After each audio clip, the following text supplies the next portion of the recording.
श्री गुसाई जी के निज सेवक 252 वैष्णवों की वार्ता। वैष्णव 1। महावन निवासी श्री गुसाई जी के सेवक गोविंद स्वामी सनाड्य ब्राह्मण की वार्ता। प्रसंग 1। मूलतः गोविंद दास आंतरिक ग्राम में निवास करते थे। वहाँ के लोग उन्हें गोविंद स्वामी कहते थे। इनके मन में भावना जागृत हुई कि श्री भगवत चरणारविंद की प्राप्ति कैसे हो। इस पर चिंतन करते रहते थे और भगवद भक्ति में लीन रहते। अतः लोग इन्हें गोविंद दास भी कहने लगे। एक बार ये आंतरिक ग्राम से ब्रज में आकर महावन में रहे। इन्होंने सोचा यह ब्रज धाम है, अतः यहाँ पर भगवत चरणारविंद की प्राप्ति अवश्य होगी। गोविंद दास कवि थे, इसलिए प्रतिदिन पद रचना करते थे। कोई इनसे पद सीखकर श्री गुसाई जी के सम्मुख गाकर सुनाते। उनके ऊपर श्री गुसाई जी बहुत प्रसन्न होते थे। पद गाने वाला व्यक्ति पुनः गोविंद स्वामी से आकर श्री गुसाई जी की प्रसन्नता अवगत कराते। इस पर गोविंद स्वामी ने श्री गुसाई जी से मिलने का विचार किया। श्री गुसाई जी का एक सेवक महावन गया था। भगवद इच्छा से श्री गुसाई जी के सेवक का गोविंद स्वामी से मिलना हुआ और आपस में वार्तालाप हुआ। गोविंद स्वामी ने उससे कहा, मुझे बहुत दिन से एक बात की आतुरता है कि श्री ठाकुर जी का अनुभव कैसे हो। उस वैष्णव ने गोविंद स्वामी से कहा, आजकल श्री ठाकुर जी को श्री विट्ठलनाथ जी श्री गुसाई जी ने वश में कर लिया है, अतः श्री ठाकुर जी अन्यत्र नहीं जा सकते हैं। श्री ठाकुर जी तो श्री गुसाई जी के हाथ में हैं।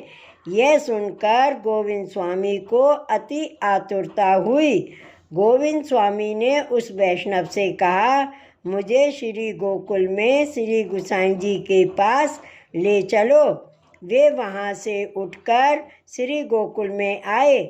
उस समय श्री गुसाई जी ठकुरानी घाट पर संध्या तर्पण कर रहे थे। उस वैष्णव ने गोविंद स्वामी को श्री गुसाई जी के दर्शन कराए। गोविंद स्वामी दर्शन करके मन में समझे कि ये कर्म मार्गी दिखाई देते हैं, इनसे हमारा क्या मनोरथ सिद्ध होगा। उसी समय श्री गुसाई जी ने स्नेहपूर्वक कहा, आओ गोविंद स्वामी, बहुत दिन में दिखाई दिए। गोविंद स्वामी ने कहा, महाप्रभु अभी आया हूँ। तब गोविंद स्वामी ने अपने मन में विचार किया, इन्होंने मुझे कभी देखा ही नहीं है, ये मुझे कैसे पहचान गए। इसमें कोई ना कोई कारण हो सकता है। जब श्री गुसाई जी मंदिर में पधारे तो गोविंद स्वामी ने विनय करके कहा, हे महाप्रभु, मुझे कृपा करके अपनी शरण में लो। इस पर श्री गुसाई जी ने कहा, स्नान करके आओ। गोविंद स्वामी स्नान करके पुनः आए। तब श्री नवनीत प्रिय जी के सानिध्य में उनको नाम निवेदन कराया। तब गोविंद स्वामी को साक्षात पूर्ण पुरुषोत्तम कोटि कंदर्प लावण्य के दर्शन हुए और उनकी समस्त लीलाओं का अनुभव हुआ। श्री गुसाई जी श्री नवनीत प्रिय जी की सेवा करके बाहर पधारे तो उनसे गोविंद स्वामी ने विनती की, आप तो कपट रूप में दिखाई देते हो, आप साक्षात पूर्ण पुरुषोत्तम रूप होकर वेदोक्त कर्म भी करते हो। इसे देखकर हम जैसे अज्ञों को मोह होता है।